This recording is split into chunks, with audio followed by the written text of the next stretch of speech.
Hi, this is Jennifer Woods, and I'm going to be going over the introduction of the EdTPA for secondary mathematics.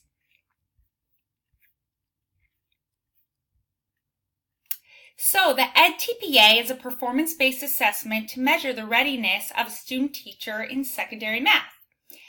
As successful teachers, we should be able to develop knowledge of the subject matter. We should develop and apply knowledge of a varied student's needs. This could be special education or English language learners. Consider research and theory about how students learn. Theory of multiple intelligences. Students may learn through music or art or visuals. And reflect and analyze evidence of the effects of instruction on student learning. So, the overview of the assessment, it is composed of 3 tasks: planning for instruction and assessment, instructing and engaging students in learning, and assessing student learning. We are given 3 tasks to provide evidence of our understanding of our students' learning and how effective we are as teachers. We are then making a 3 to 5 hour video of consecutive math lessons, or 3 to 5 hours of connected instruction if you're in a block period of your lesson.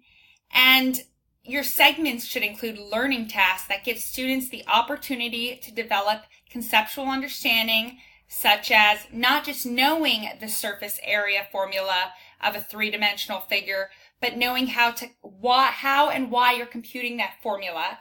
Procedural fluency, the mathematical music of the lesson, mathematical reasoning and or problem-solving skills, providing relational teaching as opposed to instrumental teaching, not just showing students, but engaging them and wanting them to learn and participate in conversation.